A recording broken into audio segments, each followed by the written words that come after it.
Alright, hello, citizens of the Nigelverse. It is Nigel here once again, and this is going to be another review, a video game review this time around. I feel like it's been a little bit since I've done a video game review, but speaking of reviews, just a quick heads up, I'm not going to be reviewing NXT TakeOver Stand and Deliver and WrestleMania until later on in the week. In fact, this video in particular is going to be uploaded on Sunday, and then by that time I will start to review Stand and Deliver and then WrestleMania. And just like last year, I'm going to combine Night 1 and Night 2 into one review, so I'm just going to review WrestleMania as a whole. Well, the only reason I did that is because I did have some other videos I wanted to take care of as well, but also because I know it's gonna be like ongoing and everything, so I wanted to hold out just a little bit. But we are gonna review them coming up in the week. But as for this review, today we're actually reviewing Ratchet and Clank Going Commando, aka Locked and Loaded in other countries, because of course Going Commando, dirty word. Of course, Ratchet and Clank, known for almost all their titles are like dirty words or like dirty jokes. A lot of dirty jokes, not just in the games but in the titles as well. Like then there's Up Your Arsenal right after. Then Size Matters. Then and stuff like Crack in Time, which fun fact was originally going to be called Clock Blockers, and then Into the Nexus, which was going to be called Into the Nether Regions. So, yeah, Ratchet and Clank, very crass humor but funny at the same time. But yep, so we have Ratchet and Clank Going Commando here. A while back, I reviewed the first Ratchet and Clank game. And now we're reviewing the sequel here, Going Commando. Not sure if I'm gonna be playing all the Ratchet and Clank games. I thought about it, but the only thing would be like the PS2 games, or even some of the PS3 games. Might be a bit more difficult to get a hold of. But let me know in the comments. Do you guys want me to cover all the Ratchet and Clank games? If you guys want me to, I definitely will. And I have no problem doing so. But yeah, so we have Ratchet and Clank Going Commando here, and for starters, I'm not a professional video game reviewer, video game analyst, or anything like that. Just a man who enjoys a good time, and I had a pretty good time playing this game. So actually, kind of fun fact. Going Commando is unintentionally the reason I don't have a PS2 anymore, because I actually had Going Commando for my PS2, and then the night that my PS2 officially broke and stopped working, I was playing Going Commando, and then the controller cord from where I was sitting in the room, the cord wasn't reaching, so I tried to pull it a little more, and the PS2 fell, and then the disc tray jammed, and then the PlayStation just stopped working from there. So it's kind of Going Commando's fault, kind of not Going Commando's fault. But yeah, but glad I was finally able to beat it and everything. And yeah, so we're gonna talk about it. We're gonna review it. So for those of you who have seen these videos before, you kind of already know how this works. My goodness, I cannot talk today. But for those of you who have seen these reviews before, you kind of already know how this works. For those of you who haven't, pretty much I'm going to be talking about what I liked and what I disliked about the game. Starting with what I liked, a lot of the stuff that was established by the first Ratchet and Clank game is built upon some stuff that was changed around a little bit for the better, but otherwise a lot of the stuff just built upon. Ratchet still has his core moveset, including the wrench and everything, and then and then they added strafing this time around. This time when Ratchet throws the wrench, you can still move about. He doesn't just sit there while the wrench is being thrown. This time around, now he can actually move around. There's still plenty of weaponry, although you can do a weaponless run. And I've thought about doing a weaponless run, and it's definitely been possible. I've seen videos of it possible, including from one of my favorite YouTubers, Game Champ.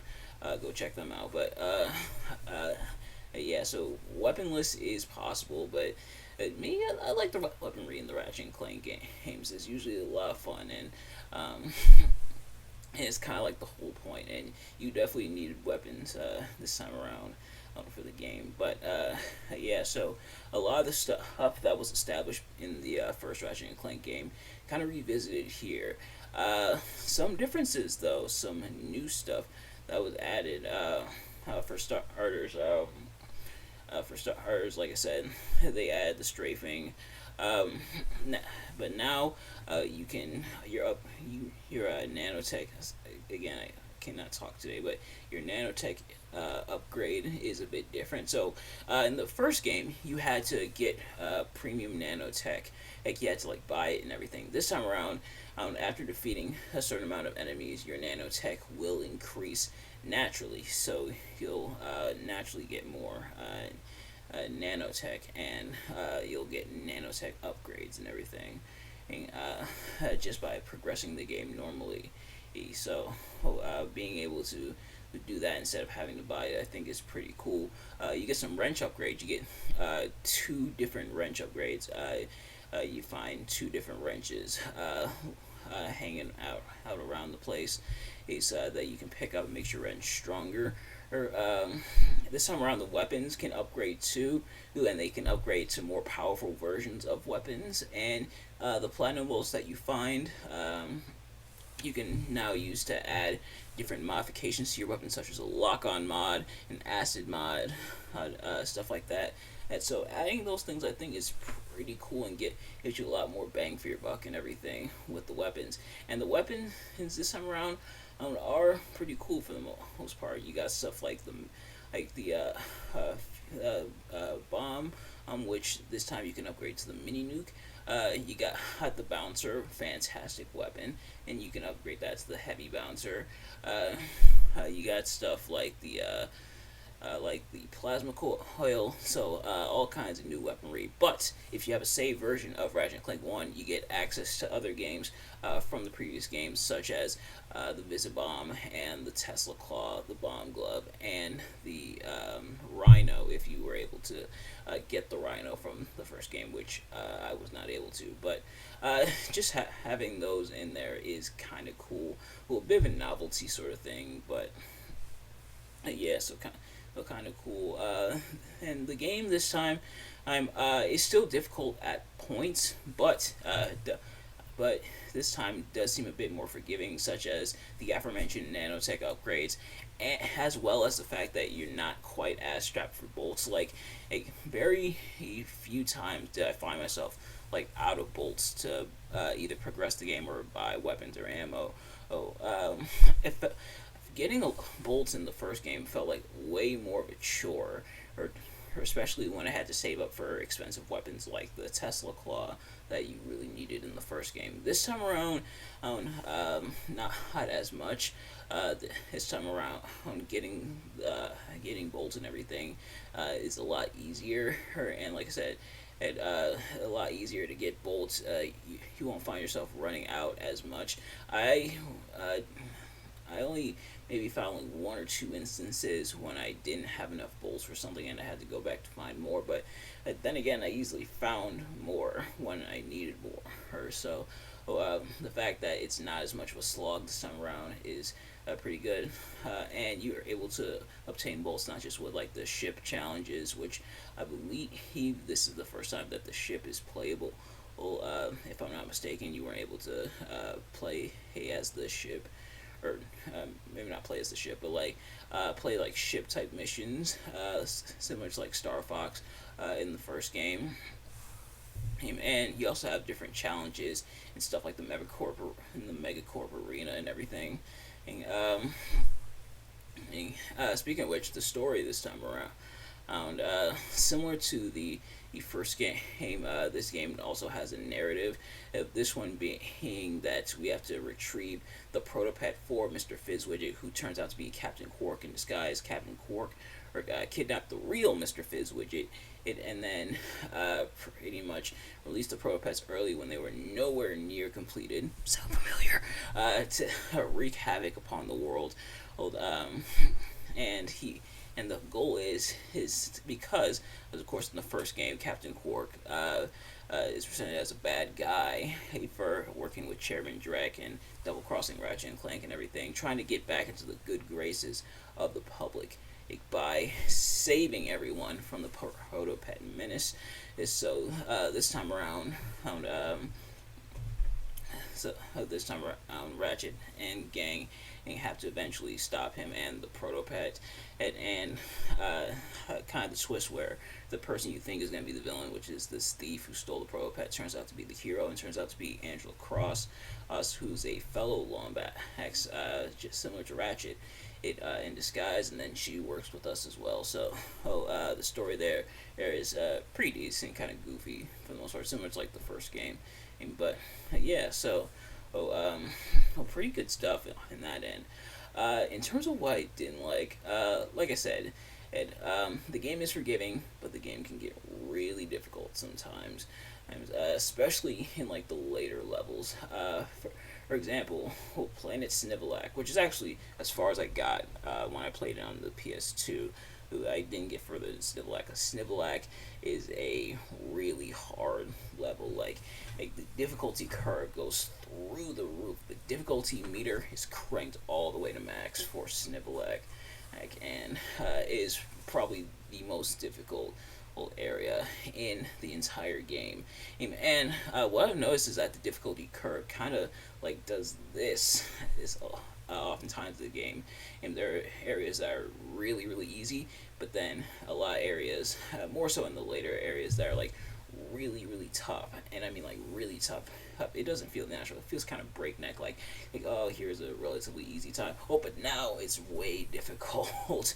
and a lot of the enemies become more bullet spongy, where a lot of weapons that used to finish off enemies relatively quickly, such as like the bouncer, this time around aren't really doing the job. And obviously it makes sense. Later enemies are supposed to be stronger, but it can get ridiculous at times. In playing the game in the late game, with these super duper difficult enemies, it can get kind of annoying, almost downright frustrating. The enemies is there, but so the difficulty curve is pretty annoying. But then you get to stuff like the final Megacorp, the final area, which is the Megacorp HQ, and the final boss is super duper easy, especially if you have like not only the heavy bouncer, which is the upgraded version of the bouncer, but also the acid mod, which I got for the bouncer. So it makes the final boss really trivial. But yeah, so the difficulty curve doing a lot like this and everything, and can get a little bit annoying and a little bit tiresome at times. That, and similar to the first game, this game also kind of stingy with checkpoints. Not as bad as say like not as bad as say like Jak 2, who in terms of like how stingy they are with checkpoints versus how difficult the game is as a whole. But yeah, it can get really annoying at times, and yeah, it can be kind of difficult and kind of punishing us. And I guess it makes sense because Insomniac games and Naughty Dog games kind of have like this friendship, almost this intertwining of destiny in a lot of ways, which maybe I'll cover in a future video if you guys want to see. But yeah, other than that, pretty decent game for the most part. I guess the other thing would be there's no shop guy this time around, like with Gadgetron in the first game, where it has like the vendor, you can actually see him and he actually talks to you and stuff. This time around, nothing, which does kind of suck. Some of the gadgets are cool.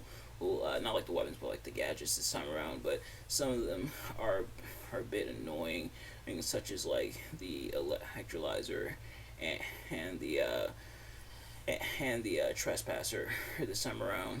I don't think I'm saying the name right, but having those like puzzle type of game, puzzle type of mini games in this game. Again, I cannot talk today. Can get kind of annoying, but yeah. But other than that, pretty fun game for the most part. I definitely do recommend checking it out. And like I said, let me know if you guys want to see me cover the other Ratchet and Clank games in the series. But without further ado, that's going to do it for this video. Thank you all so much for watching. I hope you enjoyed. If you did, please do me a favor. Like, comment, subscribe, share it with your friends, turn on post notifications, every time I upload a video so you can see as soon as it drops. Let me know in the comments below, do you dislike the video, do you dislike the game? And let me know your thoughts in the comments below. But thank you all so much for watching, and I will see you guys later. Peace.